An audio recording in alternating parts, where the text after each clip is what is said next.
Eh bien, bonjour à tous. Merci d'être venus. Je m'appelle Nicolas Donte. Alors, je vais commencer un petit slide vite fait pour me présenter. Moi, je viens du monde de la BI. Après une école d'ingénieur, j'ai découvert la base de données et je me suis dit, c'est génial ce qu'on peut faire avec ça. Donc, j'ai voulu me spécialiser dans le domaine de la gestion de données en faisant un master spécialisé en Business Intelligence. Donc, l'aide à la restitution de données, pour ceux qui ne connaissent pas, l'aide à la prise de décision en entreprise grâce à l'outil informatique. Suite à ça, j'ai passé 6 ans chez SAP, donc le plus gros éditeur de logiciels européen, au service Analytics, où j'ai mis en place en interne tout un tas de projets pour les sales, pour le marketing. Donc la mise en place de projets internes grâce aux outils qui étaient vendus par SAP à ses clients. Le premier client, finalement, était d'un client interne. Et puis en 2017, je suis arrivé à Vannes pour des choix personnels. Et là, je suis rentré chez OpenHealth. Donc OpenHealth qui venait de mettre en place une plateforme de données de santé en analytics avec des données en J+1 qui étaient assez innovants dans le secteur. Et on s'est tout de suite plu. Donc je suis rentré dans cette entreprise et j'ai pris la gestion du Hub Factory, qui est l'équipe qui développe cet outil d'analyse.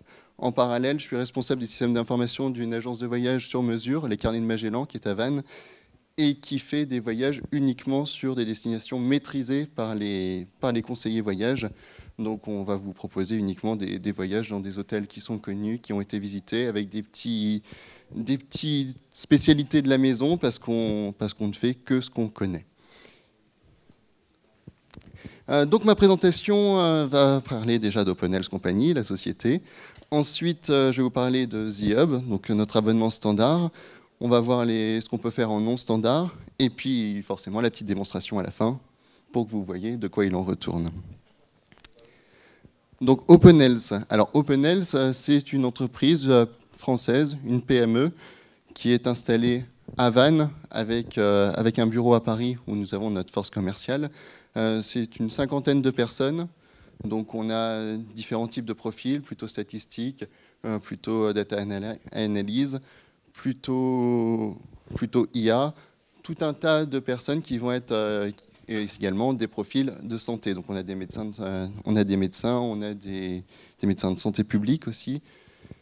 Et grâce à toutes ces compétences, on a arrivé à mettre en place le fameux outil dont je vous parlais, qui est l'outil d'analyse de données en temps qu'on va dire réel, puisque même si ce n'est pas des ventes du jour J qu'on analyse, on a les capacités d'analyser du J+1, ce qui est dans le domaine pharmaceutique et vraiment l'innovation. Il faut savoir qu'avant, on était plutôt sur des extractions ad hoc du mois précédent. On était parfois même sur des chiffres de l'année précédente. Donc quand on voit arriver du J+1 dans le secteur, c'est révolutionnaire et on appelle ça du temps réel. Donc on a des gros enjeux, notamment sur la vie privée. On a des habilitations CNIL. Nous sommes la première entreprise en France, première entreprise privée, qui avons eu l'autorisation de gérer certains types de données de santé avec une base de données de santé dite d'utilité publique. Donc en quelques chiffres, 2,5 millions de lignes de données traitées par jour, un effectif d'une 50aine de personnes, un chiffre d'affaires de 9 millions d'euros l'année dernière et 20% du chiffre d'affaires qui est dédié à la R&D. On a des partenaires universitaires, des partenaires de recherche. On a notamment fondé OpenHealth Institute, qui est l'institut lié à notre entreprise. Et on a des partenariats avec les laboratoires de Centrale Supélec, de l'Université de Bruxelles, etc. En quelques dates, donc en 2015, on a cette vision disruptive du marché. On se dit, tiens, il faudrait aller moderniser un petit peu cette donnée de santé en donnant plus de valeur. Et donc c'est là qu'est née l'idée du Hub. En 2016, on a investi pour arriver à sortir cet outil. Et il est sorti pour la première version en décembre 2016. Et il a pris son essor en 2017. En 2018, on continue les efforts avec différents points. Notamment, on a été élu coup de cœur du jury au Salon Big Data de Paris en 2018. On a énormément d'enjeux, notamment sur l'open data. Actuellement, on est en train de travailler sur des projets de récupération de données open data de la sécurité sociale qu'on va mettre à disposition dans notre outil The Hub pour tous ceux qui les voudront, finalement. Donc on a énormément de CSV, de choses comme ça qui ne sont pas tellement appréhendables par les personnes qui s'intéressent à ces chiffres. Et donc nous, notre idée, c'est de consolider toutes ces différentes sources de données pour les mettre à disposition de nos clients, de nos prospects, de tous ceux qui les voudront. Et puis on a aussi des enjeux sur l'intelligence artificielle. On a fait partie de la mission Villani. Quelques clients phares. Alors, beaucoup de groupes pharmaceutiques que vous connaissez peut-être. Certains noms vont peut-être rien vous dire, mais derrière se cachent des produits que vous connaissez. Alors, le premier qui est sur la liste, Bayersdorf, c'est lui qui possède Nivea, par exemple. Johnson & Johnson, Nicorette ou Actifed. Donc, des gros laboratoires pharmaceutiques. On a L'Oréal aussi comme client, mais on a également des organismes de santé avec lesquels on aime bien travailler. On voit par exemple l'Établissement français du sang. On a énormément de clients comme ça, qui sont des clients qui vont nous permettre de travailler davantage sur des données médicales, sur des données patients, et ce qui nous plaît beaucoup. Alors un petit mot sur l'Institut. Donc je vous ai dit tout à l'heure qu'on avait fondé un institut qui allait nous aider dans nos projets de recherche. Donc nos données, on ne les garde pas que pour nous, on les met à disposition d'un institut qui va permettre comme ça de faire avancer la science grâce à leurs efforts et notre collaboration. Je vais passer rapidement sur ce slide. Notre positionnement. Alors on a un triple positionnement. Tout d'abord, on a le marché, notre business. Donc là, ça va être un suivi sur un retour sur investissement, ça va être l'analyse des ventes, des KPI, on va dire, assez basiques de chiffre d'affaires, de volume de vente. On a un deuxième volet qui est le médico-économique. Donc là, on va pouvoir faire des analyses selon certains critères un petit peu plus poussés. Notamment, on va faire des études d'opportunité, des évaluations économiques. Et puis, la santé publique, notre troisième enjeu.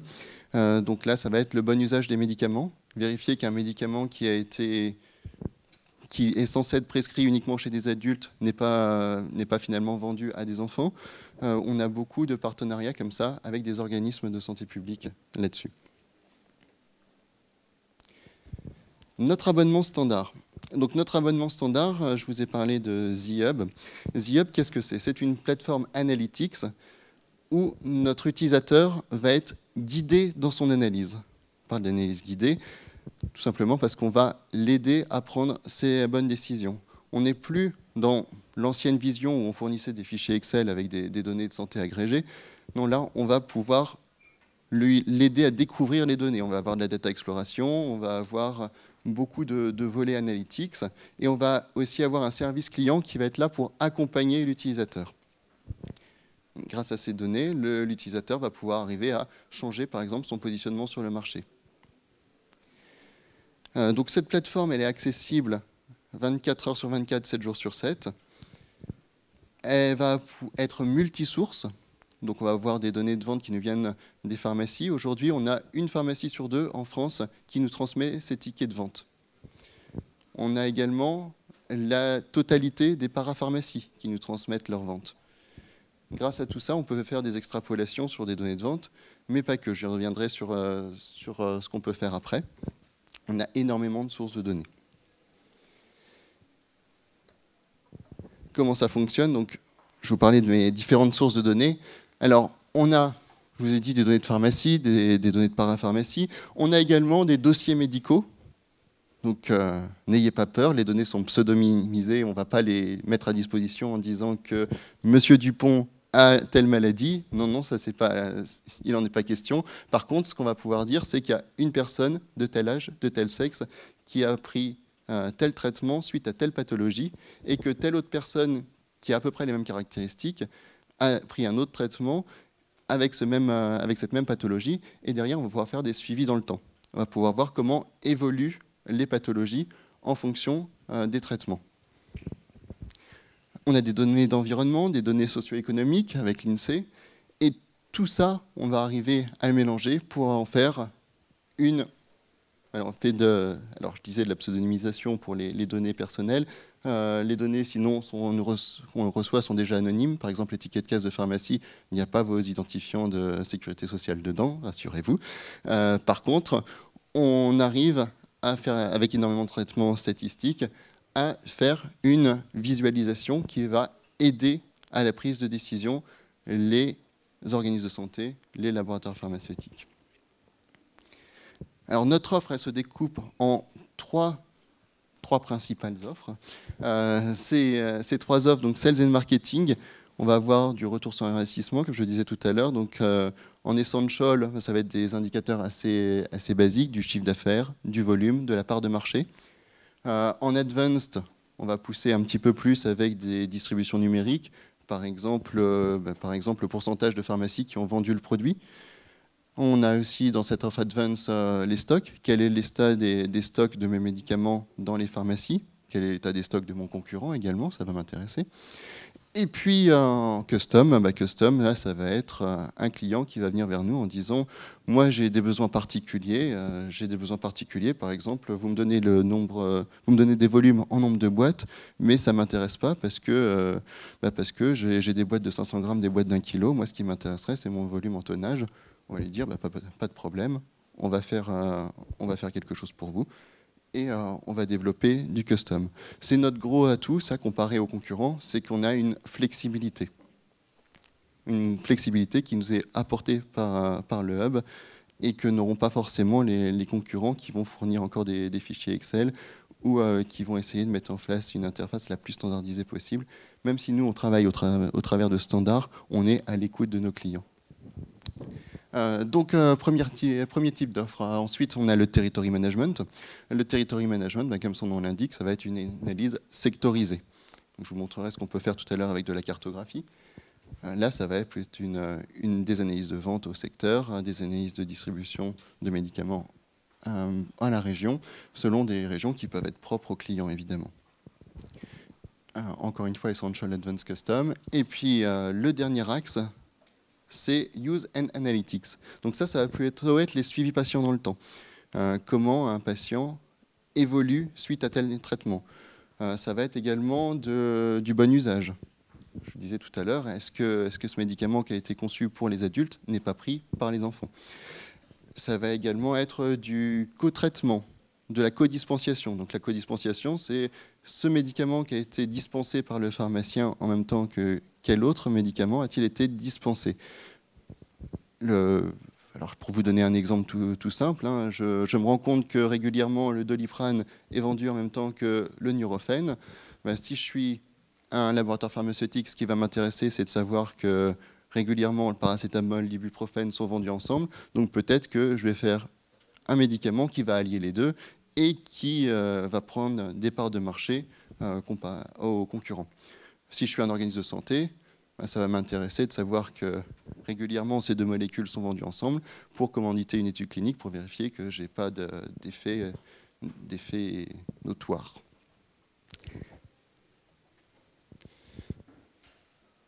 Donc, quelques exemples de KPI qui peuvent être intéressants, par exemple pour un lancement de produit, pour un suivi de performance de vente. On voit ici sur quelques screenshots ce qu'on peut apporter à nos clients, donc de la cartographie, des sélections dynamiques. Voilà, je resélectionne un segment de mon activité et tout de suite j'ai ma part de marché qui se recalcule. Alors, des exemples de ce qu'on peut faire. Je vais faire une démonstration tout à l'heure, donc je vais passer rapidement sur ces exemples. Voilà, je parlais des analyses de parts de marché, des ventes par secteur. On peut faire des analyses par type de patient. Donc là, on a une pyramide des âges et des sexes. Et comment ça marche? Alors certains se posent la question, je vais rentrer un petit peu plus dans la technique là. Comment ça marche? Alors on a tout un tas de données en entrée. Je vous parlais de différentes sources de données externes. Donc on a de la parapharmacie qui nous vient de notre partenaire IRI. On a les pharmacies qui nous transmettent leurs données. On a Thésaurimètre qui est une classification des médicaments. On a la classification qui nous vient de l'OMS par exemple pour classifier les médicaments également. On a une multitude de choses qu'on vient agréger dans des réplicas, mettre dans un datamart pharmacie, dans un datamart parapharmacie. On agrège tout ça, on calcule des extrapolations au sein d'une base de données qui est ici. Et ensuite, on vient distribuer ça dans différentes bases de données, une base de données par client, par sectorisation, par marché. Comme ça, la donnée est cloisonnée. Pourquoi est-ce qu'on tient absolument à la cloisonner comme ça? Parce que dans notre base de données, on a non seulement les données qui viennent de chez nous que le client achète, mais on a également des données qui sont propriétaires du client. Par exemple, la sectorisation du client, c'est une donnée qui lui est propre. Mais il y a des données qui sont un petit peu plus confidentielles encore. On va pouvoir faire des analyses de sell-in vs sell-out, c'est-à-dire combien est-ce que je vends mon produit aux pharmaciens, aux parapharmacies, et combien eux derrière le revendent, pour estimer les marges qui sont faites en suite de chaîne. Donc ça, les données de sell-in vont nous être fournies par nos clients pour qu'on puisse leur mettre à disposition dans le hub des feuilles d'analyse comme ça. Donc énormément de données diverses et variées, certaines qui sont propriétaires des clients, d'où l'intérêt d'une petite base de données dédiée à chaque client. Et puis derrière, donc là je vous ai parlé de cette première chaîne dont on voit la fin ici, qui est du coup la chaîne d'alimentation des bases de données, qui est faite par l'équipe Database Factory que je dirige, avec une équipe qui travaille avec du Microsoft SQL Server. Et puis ensuite, on a l'équipe Hub Factory, dont je m'occupe également, qui vient mettre à disposition une interface de visualisation. Donc on utilise l'outil ClickSense, qui nous permet de récupérer les données, de les mettre sur le serveur en mode ETL, donc extract, transform, on vient remodéliser les données, et load, on vient les charger dans un dashboard qui sera mis à disposition de nos clients. Oui ?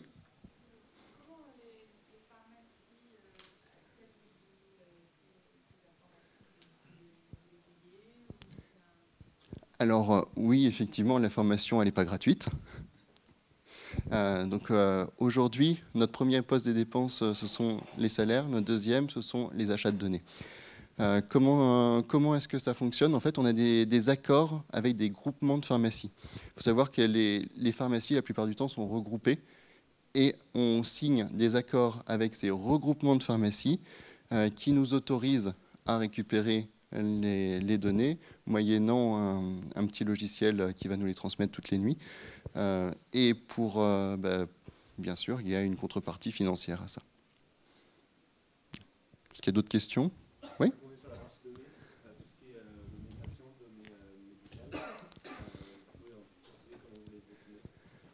On a différents contrats, différents partenariats. Donc oui, effectivement, oui. Alors, on a des données qui sont en open source, notamment à la sécurité sociale, met à disposition certaines données. Par contre, des dossiers médicaux, oui, c'est un accord tripartite. Donc, médecin, patient et Open Health.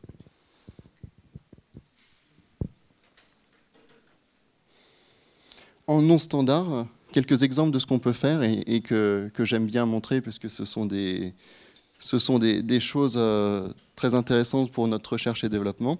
Ce sont des projets qu'on va faire pour des organismes de santé. Alors là, le JHSN, par exemple, Fondation of Influenza Epidemia, donc ce sont et on a 70 hôpitaux dans le monde qui nous envoient régulièrement leurs cas de grippe sévère. Les cas de grippe pour lesquels on peut se faire hospitaliser. Et donc là-dessus, on arrive à faire des restitutions de données pour voir comment évoluent les symptômes, comment évoluent les épidémies. Et ça, c'est utilisé par différents organismes de santé. Alors, on a un projet également sur le diabète. Je vais passer rapidement dessus. C'est un projet M4P. Vous pouvez regarder un petit peu sur Internet si ça vous intéresse. On a un budget de 8,2 millions d'euros qui ont été assignés à ce projet. Et on travaille avec différents partenaires, par exemple Altran, sur ce projet. Et un projet d'État. Je vous parlais tout à l'heure dans nos clients de l'ESF, l'établissement français du sang. Projet très intéressant. vous savez aujourd'hui que donner son sang, c'est très important parce que ça peut sauver des vies. Je vous incite d'ailleurs à le faire. Par contre, pour l'ESF qui gère ça, c'est très difficile d'anticiper les besoins en sang. Et donc, on est en train de mettre en place des algorithmes de prédictive pour savoir quels vont être les besoins à venir pour pouvoir mieux anticiper les campagnes de collecte de sang. Voilà, dernière chose, dernier exemple, c'est ce qu'on peut faire sur les épidémies. Donc là, c'est de la grippe. Ces cartographies qui montrent comment évoluent les épidémies de grippe sont disponibles en open data sur notre site internet et on les publie aussi sur data.gouv.fr. Donc voilà. Alors je vais passer à la petite démonstration.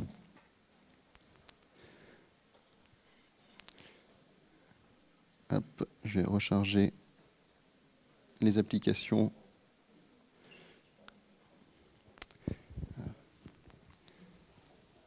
En espérant qu'on capte bien Internet ici. Donc, première application.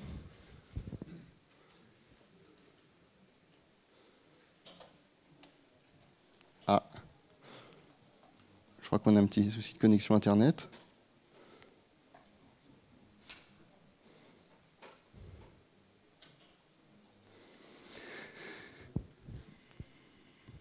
Bon, désolé pour l'effet démo.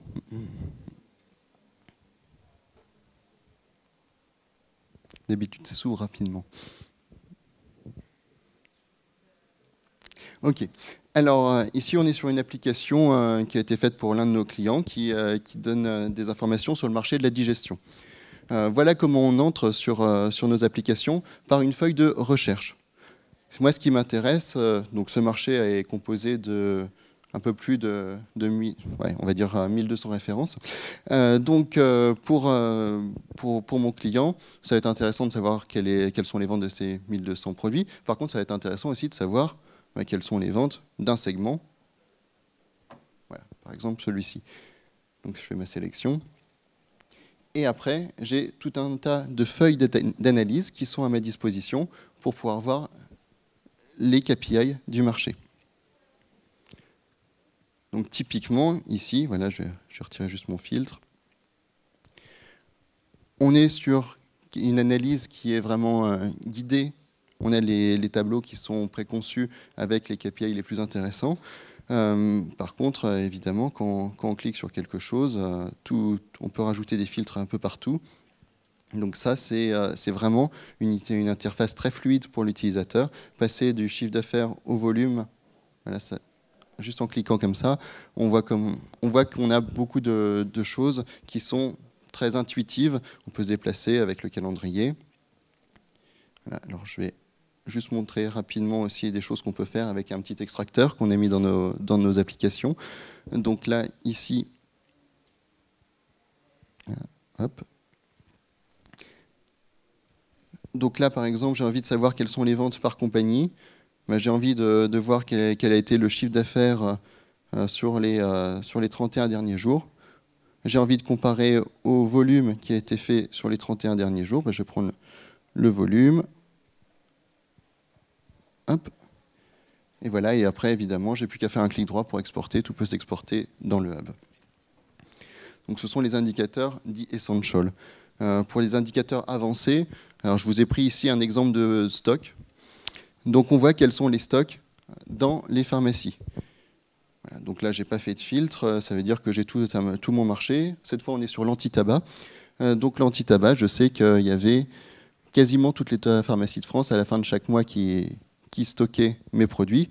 Par contre, si je regarde les produits d'une certaine compagnie, par exemple, je vais sélectionner Johnson & Johnson. Donc là, voilà, je vois mon nombre de pharmacies stockistes qui évolue. Je vois les parts de stock à la fin du mois dans chacun de mes magasins. J'ai des analyses un petit peu plus poussées par type de segment. Et pour finir, puisqu'on fait signe qu'il n'y a plus beaucoup de temps, pour finir, l'analyse par territoire. Donc voilà ce qu'on peut faire avec de la cartographie. Donc là, je suis toujours sur mon marché des anti-tabac. Je vois que mes régions sont représentés sur la carte avec leur pourcentage d'évolution par rapport à l'année dernière. Donc je vois que cette région-là marche très bien sur l'anti-tabac. Je clique dessus, hop, je filtre. Après, je peux passer dans une vision par secteur. Je peux passer dans une vision par secteur, effet démo.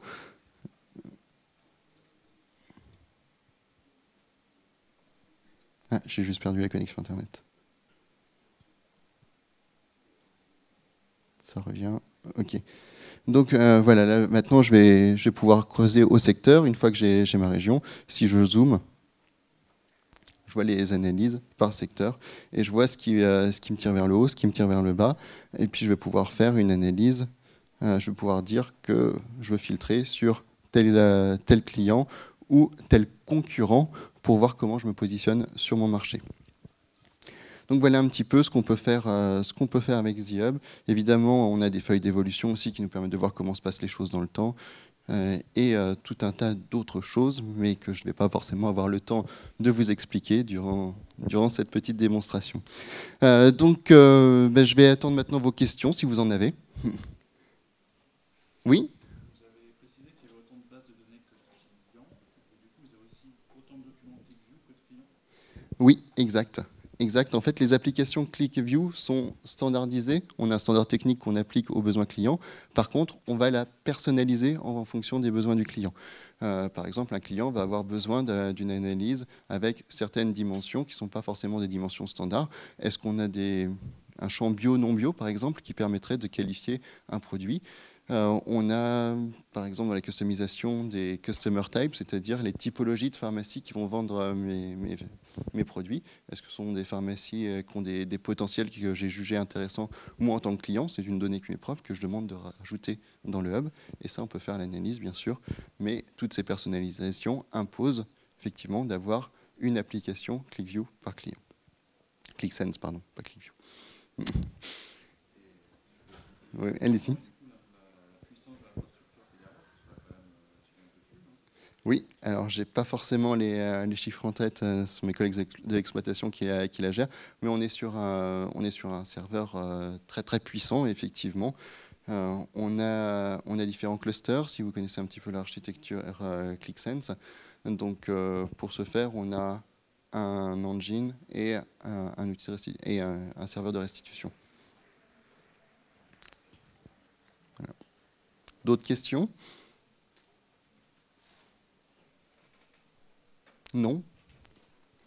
Bon, j'ai tenu le planning, visiblement. Parfait. Merci à vous pour votre attention. S'il y en a...